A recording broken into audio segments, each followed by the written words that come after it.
right, everyone, welcome back to Beyond the Trailhead. We've got an incredible guest for you this week. This is a little bit of a different twist. We have, instead of a product, we have more of a service-based company here. We have Bekah Whitney and then Bekah, I'm going to butcher it, but it's Ecoteric, right? Go ahead, say it again for me. I Yeah, always butcher it. Ecoteric Marketing. Ecoteric Marketing. And so I just wanted to have her on. She does a lot of great things. We were talking before we got on about marketing and website content, social media stuff, and wanted to get her on to talk about what it is that can kind of help small brands, even large brands, have marketing teams or social media teams and stuff like that, but how you can kind of get into that space. So Bekah, without further ado, I guess, thank you so much for being on. I appreciate it. Yeah, I'm so excited to be here. So go ahead and just tell everybody what it is that you do, how you got into the space, and then a little bit more about yourself. Yeah, I run Ecoteric Marketing. It is pretty much just me. Every once in a while, I'll hire on contractors to help us Mhm. with some stuff. But I create full marketing systems for brands that don't have an in-house team. I've just noticed, working with brands, like they have a website person, an email marketing person, and a social media person, and nothing looks the same and nothing's Yeah. congruent. And so just having, just like someone who's doing the strategy and then is able to really take control of all those little aspects of marketing. And then I want to eventually like send my clients off with everything that they have so they can like keep repeating that Yeah. without me. Okay. So that's And kind of then what I do. what's your background? Like, how did you even think about I want to do this? Like, that's my favorite part is hearing like, what was that aha moment where like, you know what, I'm going to do this. Yeah. Actually, my whole story is I was living in a cargo trailer. So I was full time in a cargo trailer. I had a remote job that was like very flexible, very stable. And we were a Yeah. year and a half in, and I just was not happy. Yeah. And so I was doing, that was still marketing and it was social media and it was for an interior designer. And I was just like, "Okay, I need to get out of this. I don't have anything else lined up. I still wanna live on the road, so I can't get, like, a traditional job." Yeah. And so, yeah, I quit my job, and I had no idea how I was gonna make money to stay on the road, but I was like, "I'm already here. We're gonna do it." Yeah.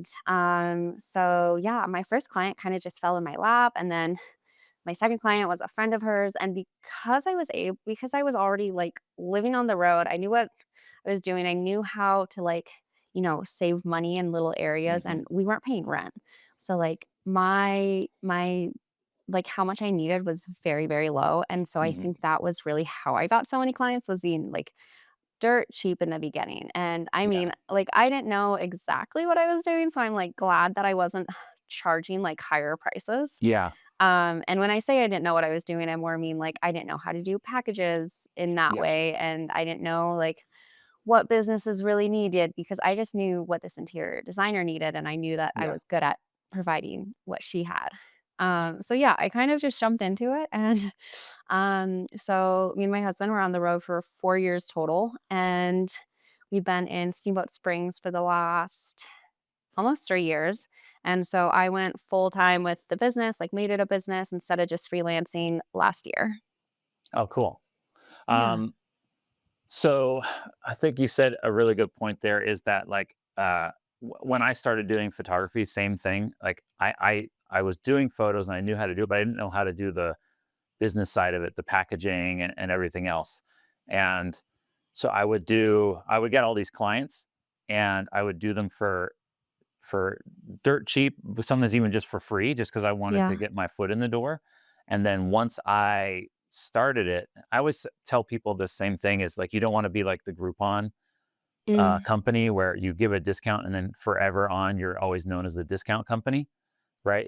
I would tell people, I'm like, it's easier to do free and then start charging what you need to charge versus charging like really, really cheap prices. And then those friends or those, people, they'll tell their friends that, hey, they'll do it for this. Even if Mm. even if you tell them, hey, don't tell them I'm going to do it for this price. They're not your best friends, so they're still going to whisper to that person and be like, hey, this person did it for. X amount of dollars. So if you just tell them this, they'll do it for that. Um, and so it's great that you're doing it at a lower point, and then you're like, once you get it locked in, you're like, okay, now I can charge this because you figure it out. I think even people that have products, it's the same way. You'll see some companies, they'll always have a discount, and you're just Mhm. always waiting for it. It's like that Bed Bath and Beyond thing where you always have that 20% coupon, and you're never going to buy something from that place unless you have that 20% coupon.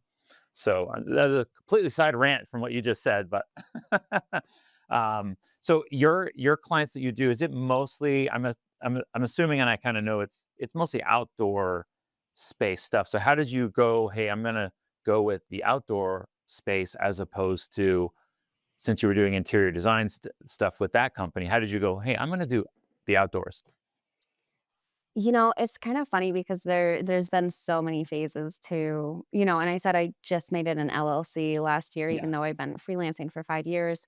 So, basically when I very first started, I mean, I was grabbing anyone and everyone. Like I had a restaurant, I had a little natural store, I had a gluten-free bakery. Like it was kind of just like anyone Yeah. was like, if they wanted to give me money, I was like hyped about it. Yeah. And then kind of as I got like a little bit more established and I was like, okay, I feel like I really understand how to do packaging a little bit more. I Hmm. understand how to talk to my clients a little bit more. I really wanted to switch to like those brands that are like saving the world, and I use a Hmm. lot of like eco-conscious products. Like, I have shampoo bars and conditioner bars instead of like bottled soaps. And that Yeah. took me a long time to like find things I liked. So yeah, I really dove into that world and I worked with this incredible company. So basically like their goal was to get plastic out of schools, like all schools everywhere. But they Okay. started small. And, I wrote this like, I spent so long writing this like awesome blog. I was so excited about it. I sent it to them and they were basically like, you don't know the scientific details enough. And I like kind of took a step back and I was like, okay, that's Yeah. true. I'm not a sustainability expert. I don't really have that consulting like background as far as that goes. So I was like, okay, who would really love my expertise? And I'm excited about what they're doing.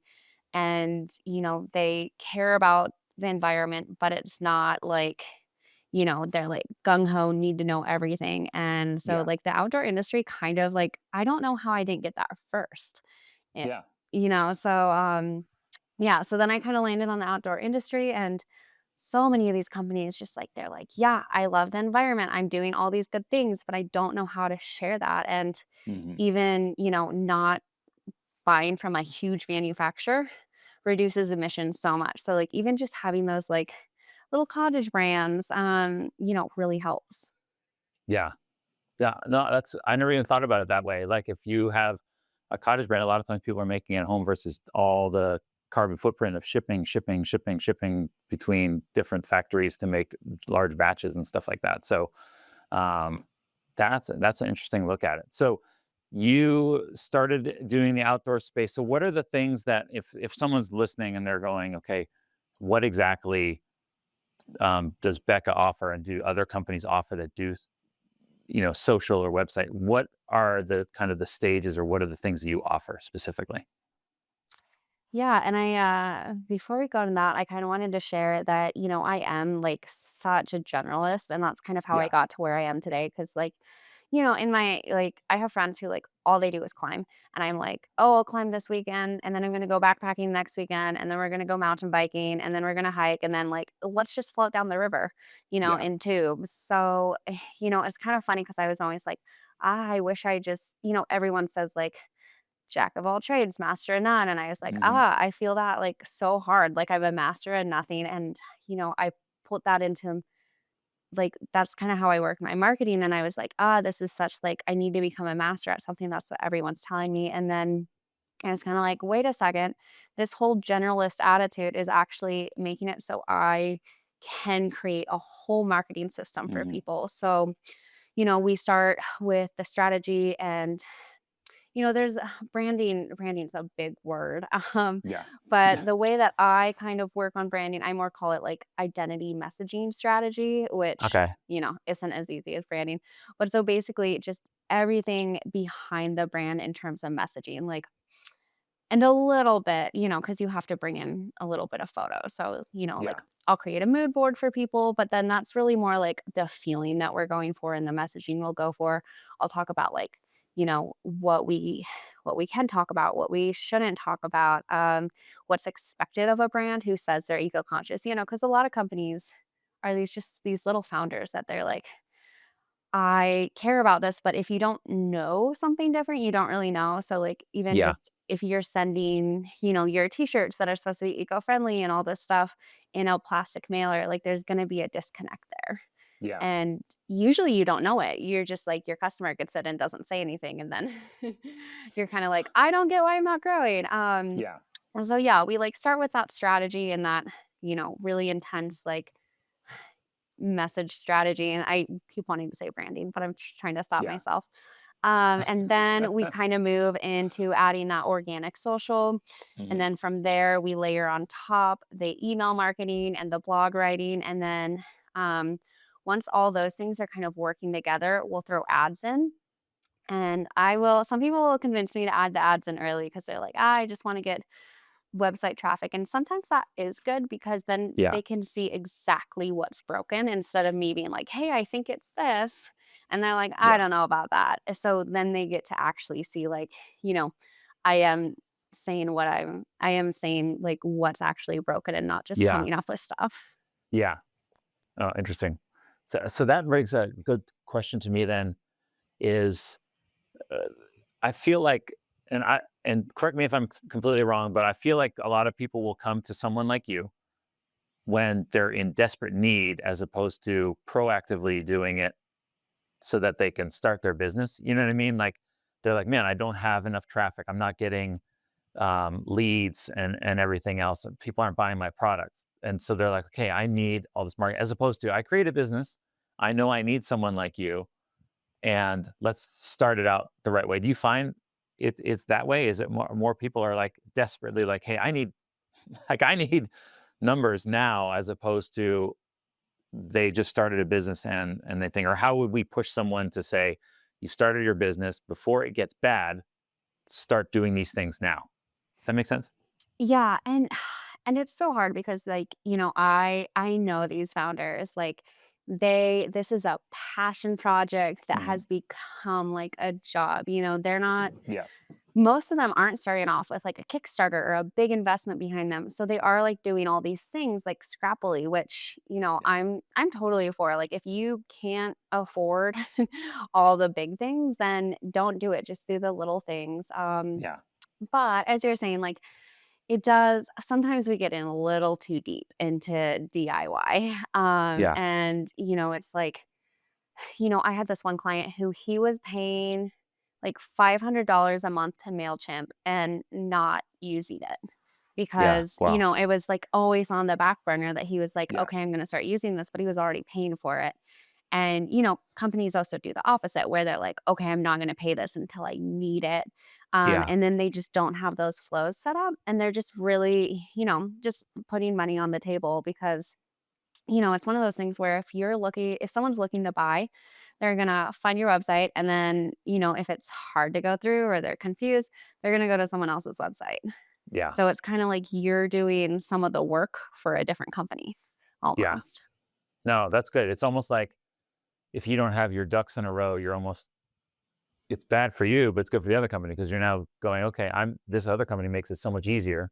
So Mhm. now, so they need someone like you to come in and say, okay, hey, let's do this. I think, what's that old adage they say where like you need to be seen at least 5 times before someone really remembers you as a brand and as a Mhm. company. So that way, because I know when I would post stuff for my company, and again, I do weddings as well and corporate stuff. But with the wedding side of it, it would be that social media aspect. People see it, and then they finally get engaged, and then they're like, oh, I know Craig and Jung are the ones that I've always seen. So then they come to us versus if I just post once and they've only seen me once, they don't remember us, right? And so having that consistency of seeing them online, I think that's why people have to be proactive at the beginning. And like you said, Mhm. most people are just, it's their passion project, right? They're a cottage brand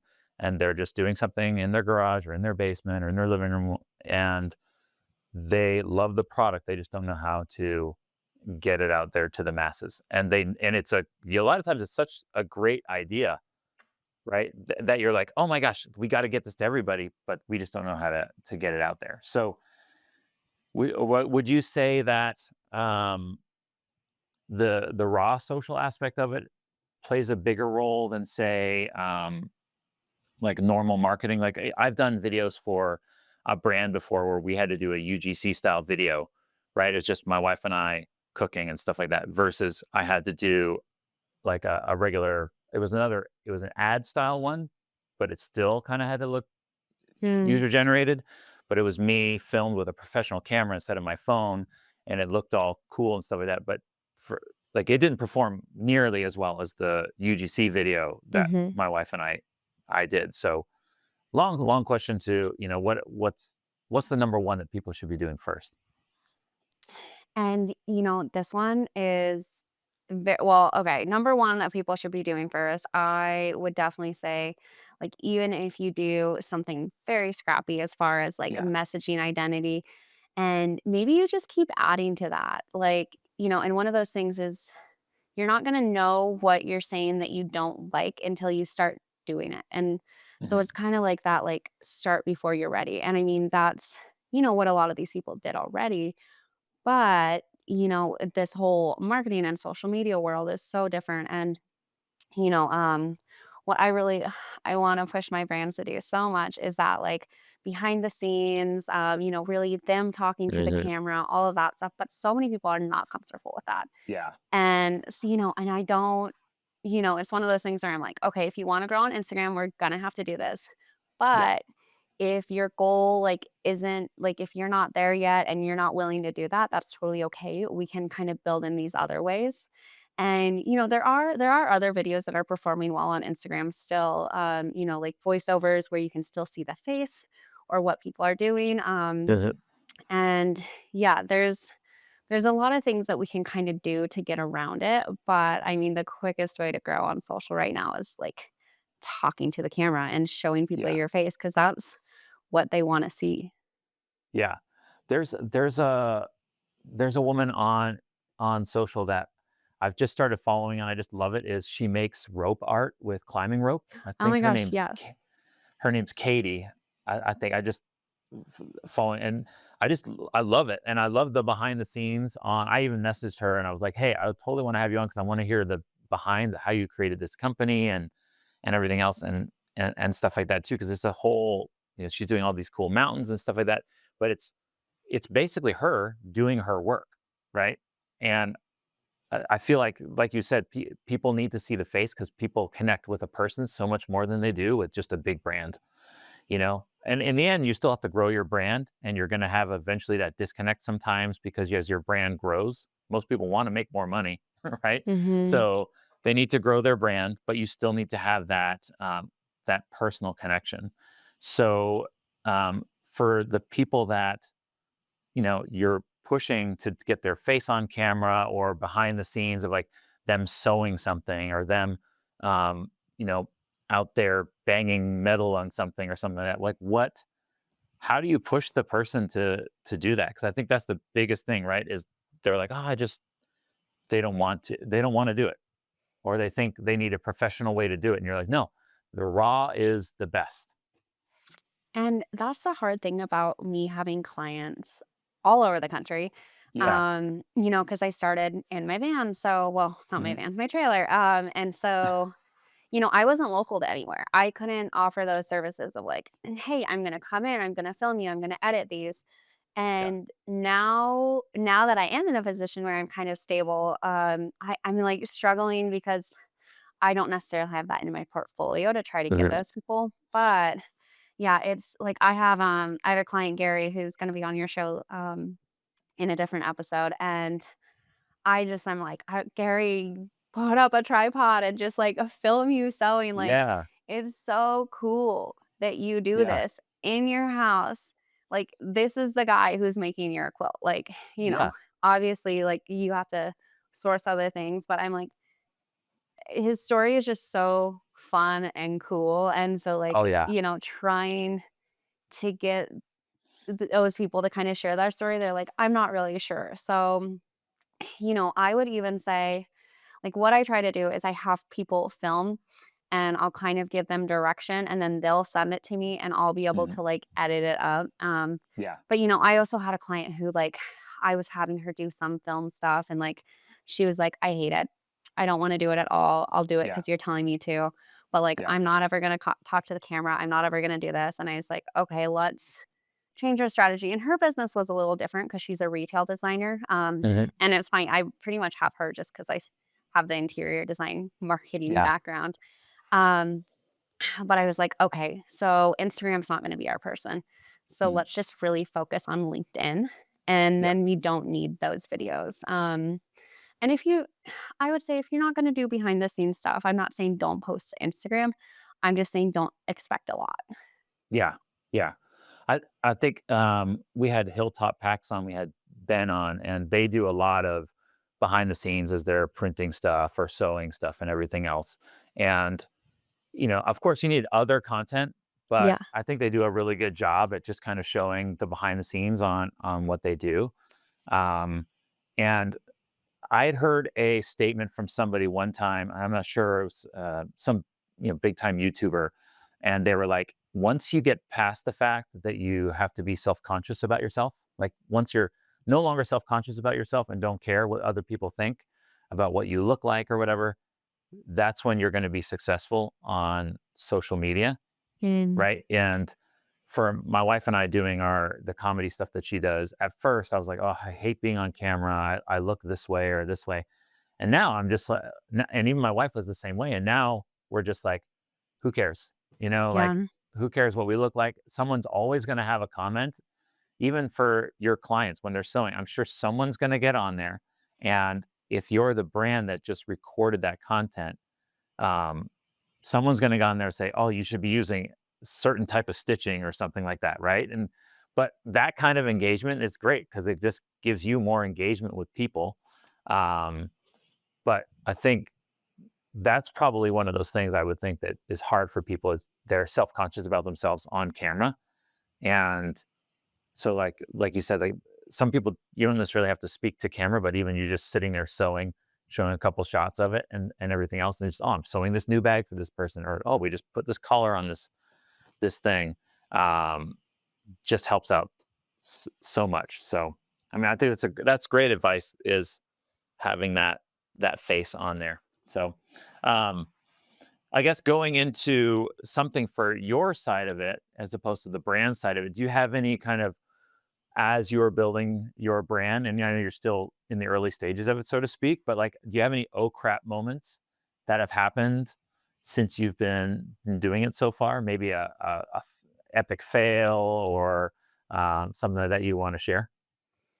Gosh, I mean, I feel like there's been so many, like how I was talking about Yeah. how like I was like going gung ho in one direction and then I was like, wait, this isn't working. And now I'm going like Yeah. gung ho in the other direction. And I honestly think that that has helped in the way that like if you kind of just like softly do something and dip your toes in, then you're you're not risking as much because you're not Hmm. like putting yourself out there as much, but, you're not really gonna know what you're gonna like and what you're gonna dislike, until you just, like, kind of go for it, like, Yeah.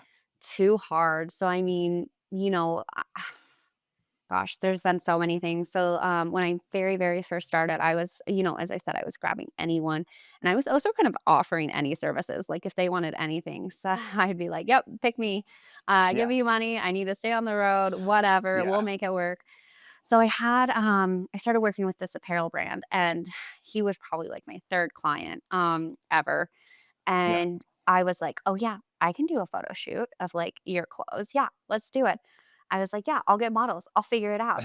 I never figured it out. I mean, I wasn't stable in one place. I don't know how I thought Yeah. I was going to do that. So, there's definitely been like those moments where like everyone tells you like under promise, over deliver.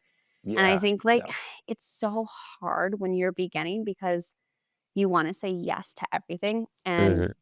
you want to, yeah, you don't wanna lose a sale. And sometimes I still get in that where it's like, I'm like, oh, I like this client so much. Yes, I'll bend to whatever. Yeah. Um, but we were kind of talking about how you really do need that strategy and you need kind of that whole customer journey funnel. And that stuff isn't sexy. Like no one wants Mhm. that. They're like, strategy, don't play. We'll Yeah. get there later. Yeah. And once we like build that really intense strategy, then we can tweak it and it's going to get better and better. So I think, my oh crap moments are just like over promising because honestly, because I didn't know any better. Yeah. I hadn't tried it yet. And then also letting my clients like talk me out of things that I know that they need. Yeah. And most of the time it's budget. So you know, it's one of those things where instead of just letting them not do it like I did in the past, now I'm kind of like, okay, what's your budget? How do we like split it up so that we can do all these things? And I have a lot of clients who they're like, I just want to see something posted on social. Like I Yeah. have all these I've worked with all these consultants and I have all this stuff, but nothing's getting out and nothing's Mhm. doing. So I just want to do it. And I'm like, okay, we can definitely like, I'll give them a little doc that's like, not necessarily full strategy, but some stuff I can pull from. And then we start posting on social and then we can go back to it. Yeah.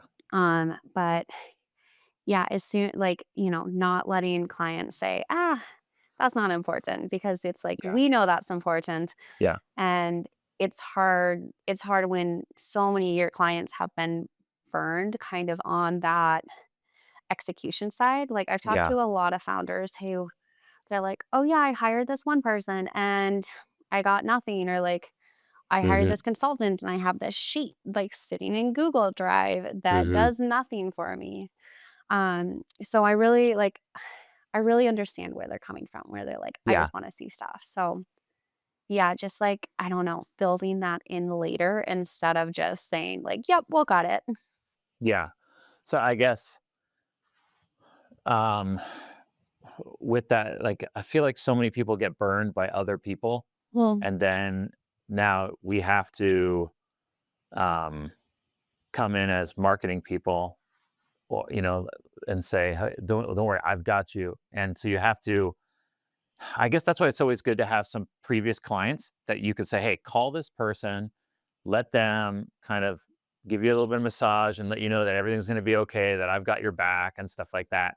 Um, I had a I had a client one time who, which I thought was such a cool idea, is that client went on Instagram, was that Instagram or TikTok? On Instagram, and they went ahead and DM'd the people that I had been posting, like the stuff that I had been shooting for them. okay. And because on your website you can have referrals, or you can have like, people gave me like, comments from people, quotes from other clients, but you're only going to put the best stuff on your website. And so Mhm. I'm not going to put it when I've had a problem with somebody. And so they went on and DM'd like three or four of my previous clients and said, "Hey, how was it actually working with Craig?" Because we tag the people that we shoot for. Mhm. And those people all were like, "Oh, it was great working with Craig and his wife and everything else." I was like, "Thank goodness, like we give a good experience to everybody." Because, but I thought it was a great idea to reach out to those people without me giving them my referrals that I'm going to give you that are 100% on board. So they were able to let that person was able to feel like, oh, they are going to take care of me. Craig's not just trying to give me another sale. And I think the good thing is a good face to face with somebody. You can kind of read somebody pretty quickly face to face versus on the phone. I think Mm. most people, and I think that's a good piece of advice. Is like you said, under promise and over deliver is great, and setting it that expectation properly, like, because you could totally do that photo shoot, right? And you could be like, "Hey, listen, I've never done this, but I think I can do this. I want to set the expectation that this is what I can probably do if you're okay with me trying it," versus those people who will say, "Hey, yeah, I could totally do it." And then they're like trying to figure it out. I have people email me all the time, "Hey, I have a photo shoot in 2 weeks and it's going to rain. I've never used a flash. And can you teach me how to do the flash? I told my client I can do all these things, but I really can't." And I'm like, one, I can't teach you how to use a flash in one day or in a couple of hours before your shoot. And secondly, like, I'll try to help you because I don't want that client to be disappointed after they spent X amount of dollars. But Mm, you need to maybe apologize to that client, set the proper expectation and stuff like that. So that I'm all about that whole under promise and over deliver thing because I love it when I tell someone personally I'm going to deliver X amount of images and I like give them 2 or 3 times as many images or more video than they've needed so that they have more content, or I go over and above with the location as opposed to saying I'm going to do it, in my backyard. And I'm like, wait a second, I can do it on a mountain because I'm going to do it in this mm. location. So let me take the stuff with me. And then if they're okay with me shooting on a mountain, let me shoot on a mountain. So that's cool. Um, I guess my next question would be then, like, uh, how do you balance staying connected with the outdoors or relationship with the outdoors? I know a lot of people, as they get into the outdoor space or the space that they're in, they end up pulling away from that space just because they're so busy with it. But do you find that's more so for people who create products because they're busy Mhm. sitting inside creating it versus I feel like, I guess maybe you could travel a little bit more. I'm not sure if you are still, still have the trailer or if you're able to travel in that regard. Yeah, so, we sold our trailer. It was Oh, it was like our little home on wheels, it mhm, was big, like, I think the whole space was like, a foot wider and a foot taller of, like, the biggest Sprinter, and, like, that's mhm. taking out, like, the seats and stuff, so, like, we made it comfy in there, That's cool. but so we sold that, and now my husband has a van that is like a half adventure, half work van, so Mhm. it's not gonna be as pretty, but, we're not spending every day in there. Yeah. Um, I got distracted. No, no. Tell me your The question. just staying connected to the outdoor space now that you're Oh, in the space. yeah, so, I mean, my work has always been on the computer, especially virtual, and, you know, I I think my biggest thing is I assumed that when you sat down on a computer and you worked all day, you were gonna get off work and you're gonna have so much energy because you were just sitting all day. But, that is unfortunately not true because your brain Yeah. was working and you were doing all these things. So you are tired. So when I first kind of transitioned to like, this quote unquote desk job, I really had to figure out how to like get that outside time in that wasn't part of my Yeah. job because previously I was a snowboard instructor. And so, I was outside every day. I was walking Yeah. around and I was freaking tired after that, but I felt like I did something. Yeah. So kind of how I stay connected to the outdoors is honestly, I live in such a beautiful place. So I live in Steamboat Springs, Colorado. Like it takes me 10 minutes to get to the top of a mountain pass. The mountain is there's a bus. It takes me 5 minutes to get to the base. Yeah. That's Yeah, crazy. yeah, That's so cool. I'm so jealous. yeah, I mean, it's expensive, but I love it. And then I Yeah. have a dog, who I locked him up because I was like, he's gonna bark. There's no way he's not. But, so every single day I go to this dog park and something that's like kind of funky about Steamboat is like they don't like fences with, like, dogs, and so Yeah. or, like, their parks because we have so much moose and, like, wildlife moving around. Yeah. So, like, we don't have fences anywhere, so, like, except for people's yards. But so, like, you walk, like, a block down, and then you just let your dog off leash and run around, and Yeah. you go into the creek, and, you're hoping there's not a moose around to charge you, but mostly charge the dog. Moose really don't like dogs if no one knew. Yeah. That's crazy. Oh my gosh. I I mean, I live in Georgia and Georgia's beautiful, don't get me wrong, but when you go out there um and you see Colorado or any other place other than Georgia to me, it all just looks so beautiful. So that's cool. And I guess being connected in that way, are you creating, because I know everybody does it differently, right? Like when you do marketing stuff, are you able to do stuff for your clients specifically since you're so close to the outdoors? Like let's say you're doing, I don't know, let's just say it's a water bottle, right? And you need to do some content. Are you able to just go out in the backyard and film it yourself, or do you offer that, or do people offer that kind of thing? I do, yeah. So if someone wants like, that really high-end commercial photography, like, that's not me. I'm not your girl for that, but, that's not necessarily what's performing on social. Hmm. So, I'll definitely do that UCG content. One of my clients, Vince from Trailtopia, his products are so easy to send me, and it's so fun to make, like, a video Yeah. of eating food, and so he's kind of the main one who I've done that, like, UCG style content for, but kind of what I offer with that is, like, I wanna create a content library because I'm the person who's, pulling photos and videos and trying to make these reels and trying to make, this content look really good, and when you don't have a content library to pull things from, you just really can't do that, and so, I'm more on the side of, like, let's create a content library so I have something to pull from, and then, because in the outdoor industry, there are other ways to grow without showing your face, Yeah. and one of them is just leaning hard into trends, like, Jetboil does this so freaking well, they're so funny, and, but you do need those videos to pull from that, Hmm. are funny and you can use, so I've been building kind of that library up with Trailtopia over the last 2 years, pulling clips, and we're able to kind of lean more into those trends, and it's been a lot of fun. That's cool. I and this is it's a question for myself slash for you. So sometimes when I send like a bunch of like a big content library after I've done it for a client, their social person or their graphic designer will be like, "Oh, but I need it like this." But yet, especially and I lean into social more talking to you just because um, I know that you do that, and I'm so interested in that side of it.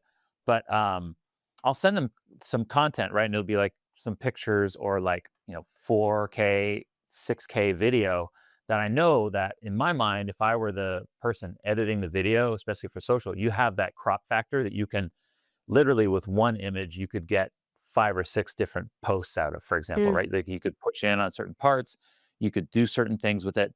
But then some people they come back and I can tell right away that their social person or their graphic designer person really doesn't know as much as I thought they did. And so they're like, "Oh, well, I need more content." I'm like, "But there's 30 different things that you can do with this. How do you," or maybe this isn't even a question, that's just more of a statement that bothers me every time that I'm like, "Oh, why can't you just use this in 10 different ways instead of just the one way that you see it?" Does that mm. make sense? So, Yeah. Yeah, no, totally, and, I think the only thing that I really struggle with, is when you have, a landscape style video and then yeah, you do try to make it into, like, phone, yeah, it is a struggle, so I do get that, but, yeah, a lot of people do I don't know. I'll get like libraries and people will send me like a little clip that's like a minute long and I'm like, I just mhm, need 10 seconds of this because yeah, me taking that in and cutting it up takes a lot more work if it's like long and trying to figure it yeah, out. So I personally really like little short clips of things that are probably like 10 to 30 seconds, unless it's someone talking, then we have to change things a little. yeah, But, yeah, yeah, that's what I really love, and it goes back to that, like, I'm such a generalist, like, I worked in,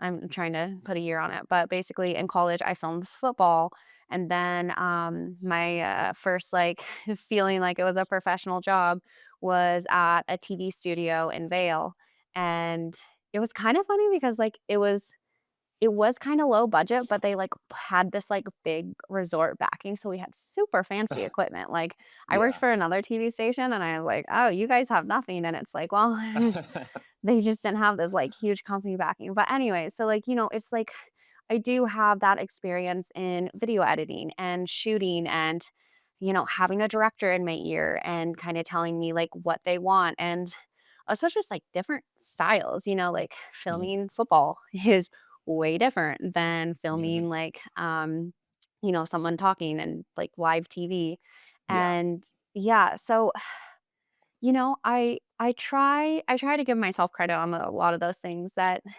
you kinda just have to do it, Yeah. to have that experience and know. And I think I think that is what I'm trying to bring to people is like I'm not going to create those commercial videos for you. I'm not going to, create like the most beautiful things, but I'm going to create a really good like skeleton for you to Yeah. work off. Like we're going to have really great email automations. We're going to have great social. We're going to create a content library that Yeah. you can use again and again. And just being able to do all those little parts because marketing is so big and Yeah. all these little things and like, Yeah. it's just like It's so broad. yeah, and it's just like, one company like you'll talk to someone and they're like, "Oh, you need SEO and you need social and you need email and you need beautiful content and you need all this," and it's honestly overwhelming. Yeah. And so that's kind of where I found my home and like where companies are really excited to work with me is that I can do all these little things so everything looks cohesive. Yeah. No, that's cool. I I have companies that will come to us, and the next shoot that I'm doing right now, they came to me and wanted vertical video as opposed to 16 by 9 horizontal, and then they came back and they're actually, can you shoot horizontal now and then just shoot it really really high? And I'm like, okay.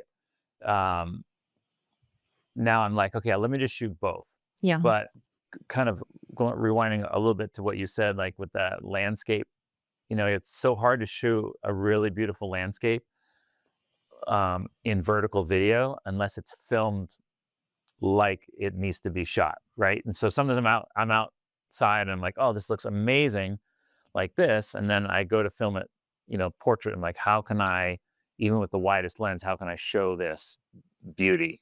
So um, I'll personally, I'll shoot both. But my daughter runs social for our company, and she's always asking me because she's like, I'm like, okay, I don't mind being the dad that's like been doing video for years, so you can ask me how to do stuff. Yeah. And she's got a great resource that like I'm like, how much people would pay to talk to get this advice right now.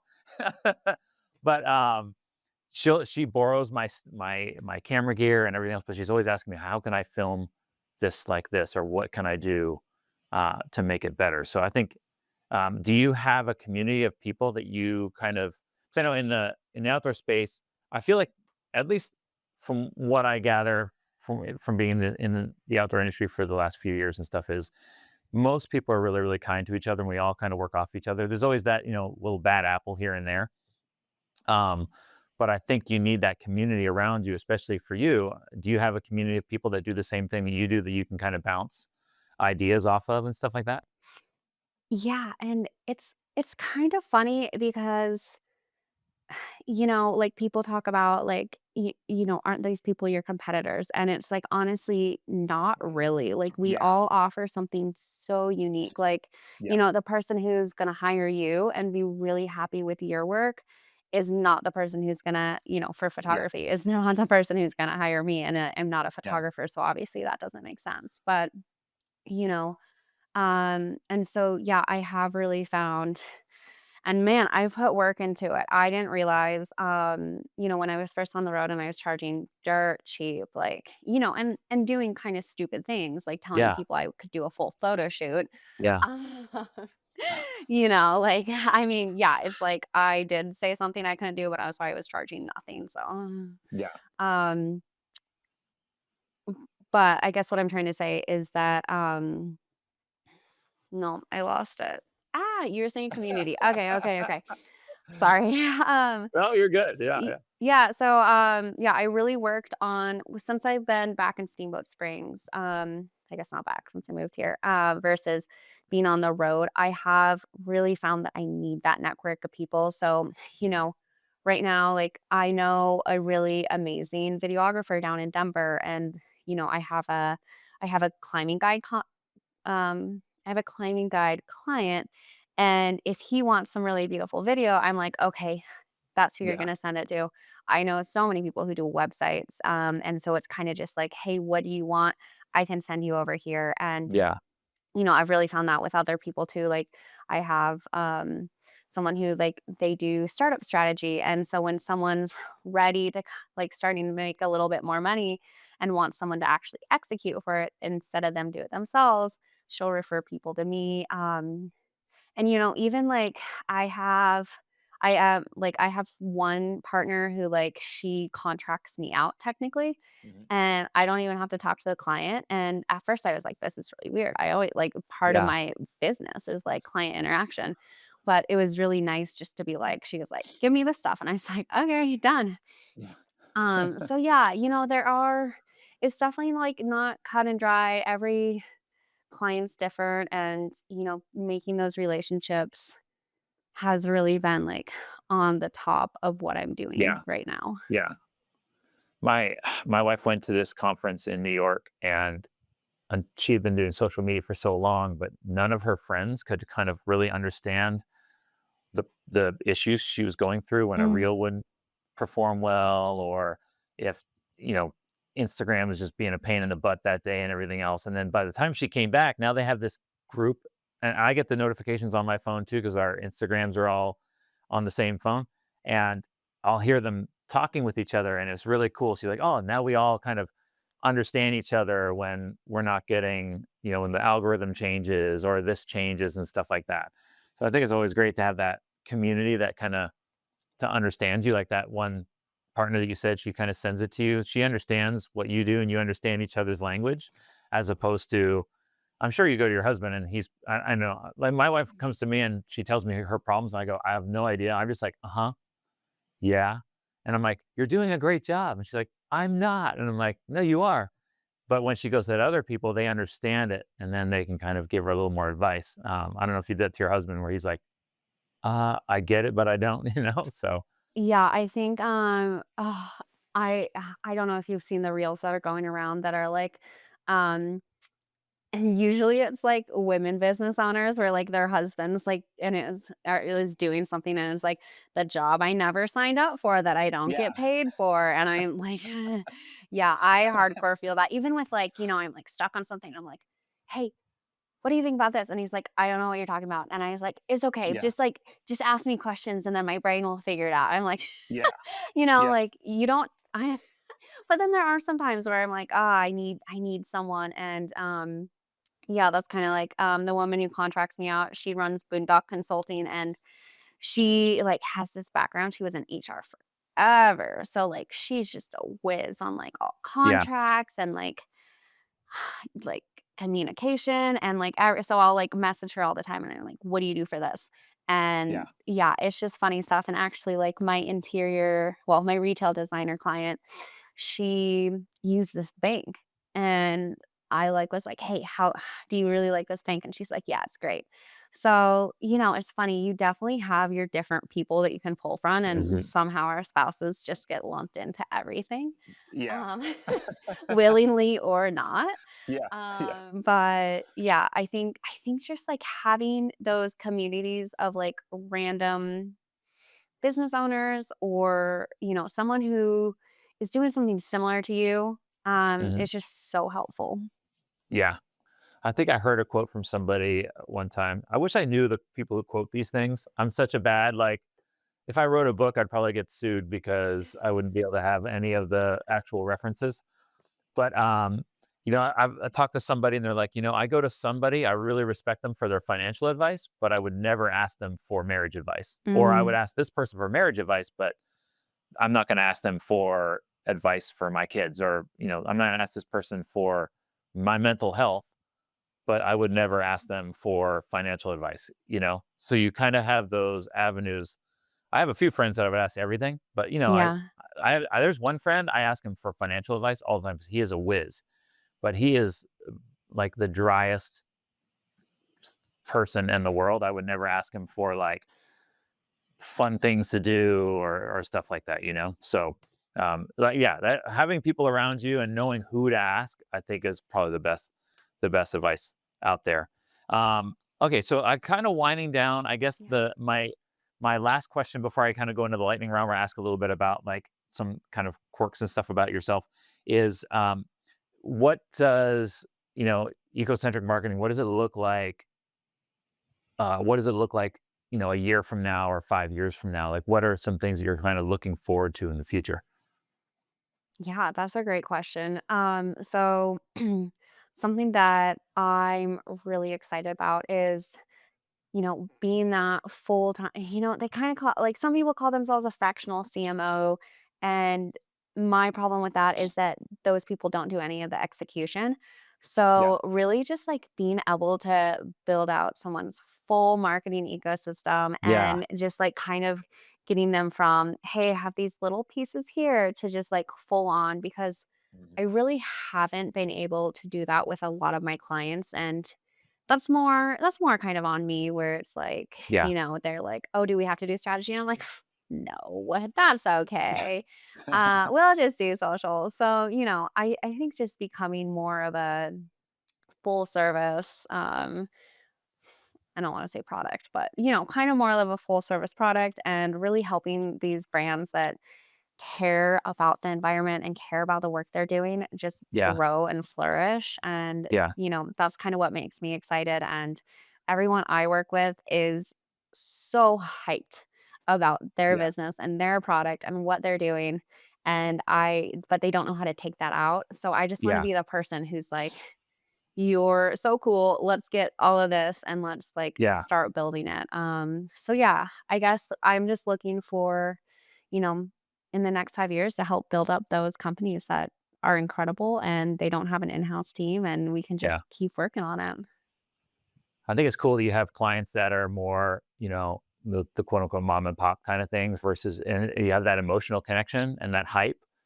It's also a downside because it's their personal money a lot of times Mm, versus someone when you work with big corporations, there's not that connection, right? So there's not that hype. Like I think I've said it before that I'll send I'll send pictures to a client and they're like so excited that we've just got all this great stuff for them.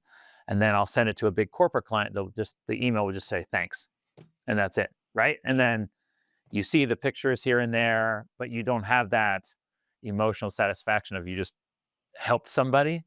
You've just, you've helped somebody, but there's not that super crazy hype. I know I've had done pictures for clients and they're like, they just keep emailing me. I'm so excited. Oh my gosh, we check this video out, check this post out, and everything else.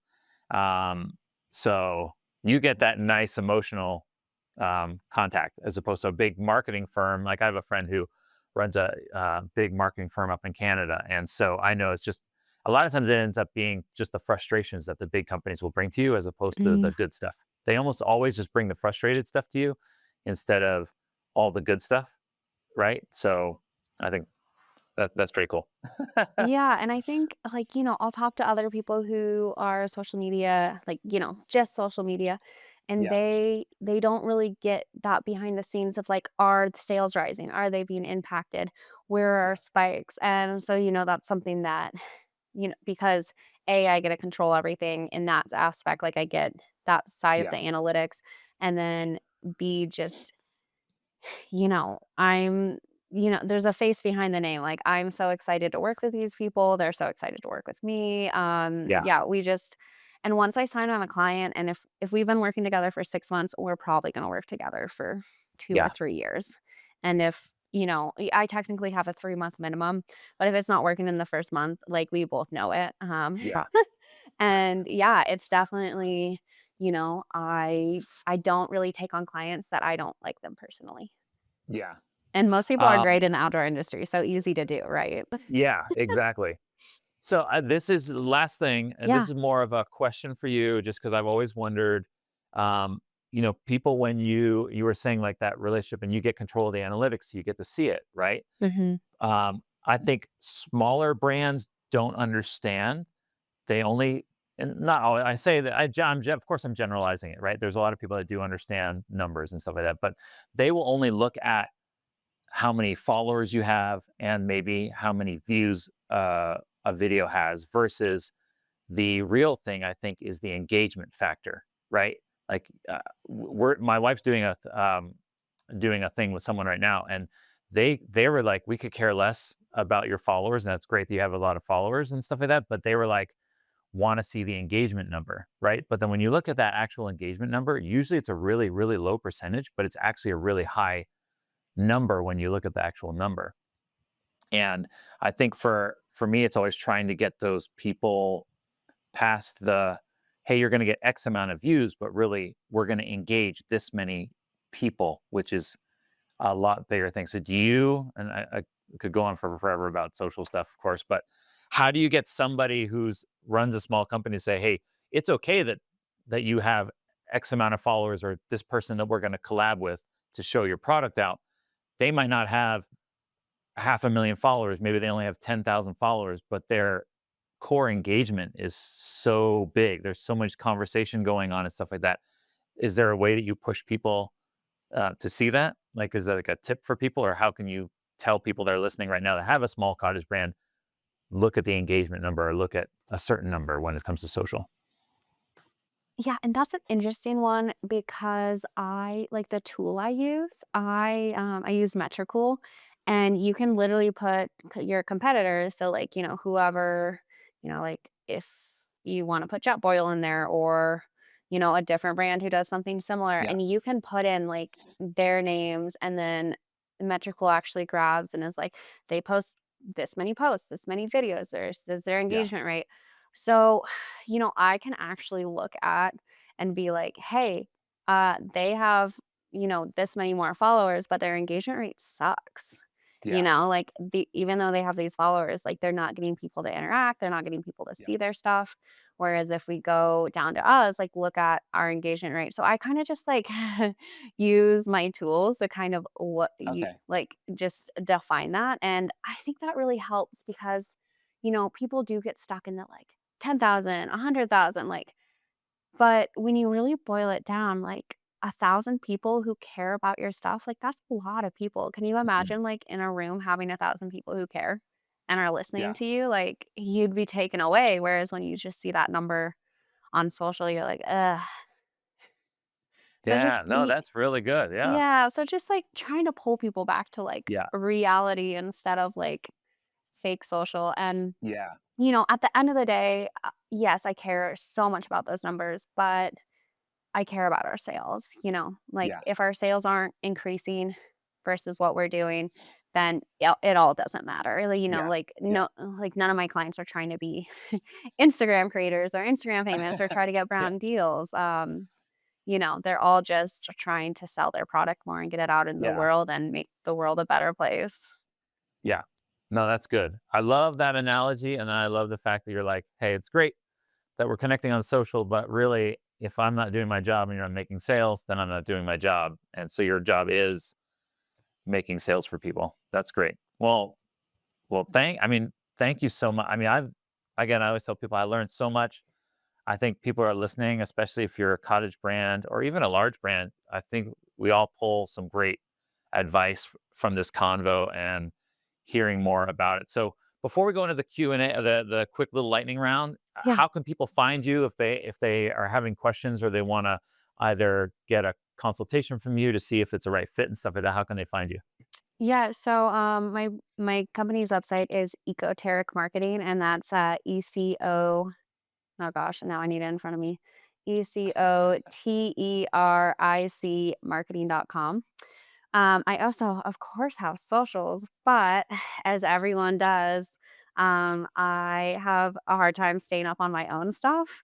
Mhm. And so, it's so funny. I'm like, I always tell my clients, I'm like, fix your website, fix this. Why isn't this fixed? And then, like, you go to my stuff and I'm like, oh, yeah, I need to update those photos. I'm not posting on Yeah. social, like, consistently, but it's so much easier to do it for someone else, which is why, Is like, it?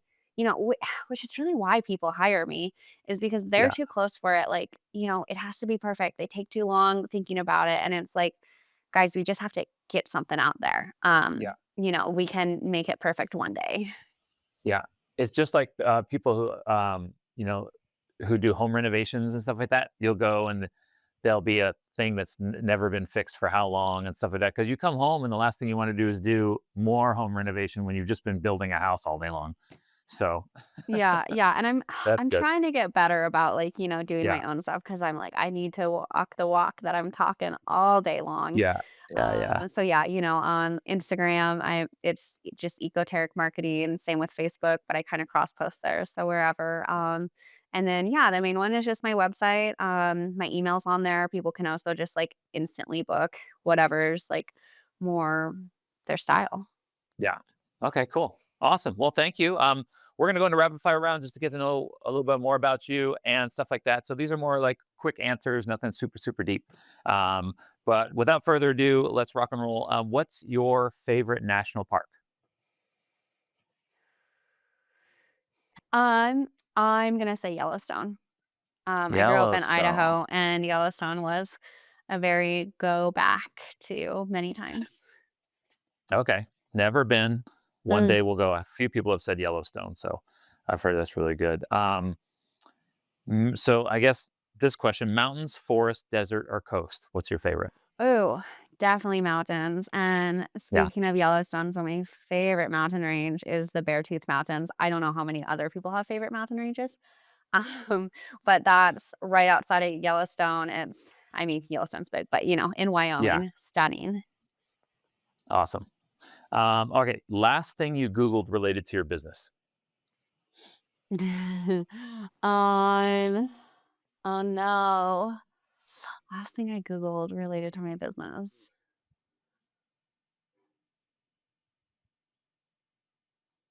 Man, that's a hard one. Maybe because probably something about, like, SEO and keywords. Yeah. I don't know. That one No, you're stumped good. me. That one stumped me. All right. Favorite trail snack. Ooh, you know what I've been getting really into lately, which is not even a snack, but is those, like, electrolyte drinks, like Uh, the little tabs. I know that's not a snack, but, yeah, I don't know. I feel yeah. I think I, like, placebo it, and I'm like, "Okay, now that I have this, I can't get tired." Or, I'm getting tired and I'm, like, chugging it, but as far as, like, climbing, I don't know. The climbing community and kind of the backpacking community too are, like, obsessed with nerd clusters, and so someone Yes. always has freaking nerd clusters, and so I'm like, "Ooh, I want those," and, like, Hmm. I do feel like that little sugar rush just, like, really helps, like, when you're out doing these activities that you, like, don't realize that you're, like, kinda starting to Yeah. go downhill on performance. Yeah. I was just at the store and they had like 4th of July nerds clusters or whatever. And I was like, oh my gosh, my kids were there. And I'm like, let's get them.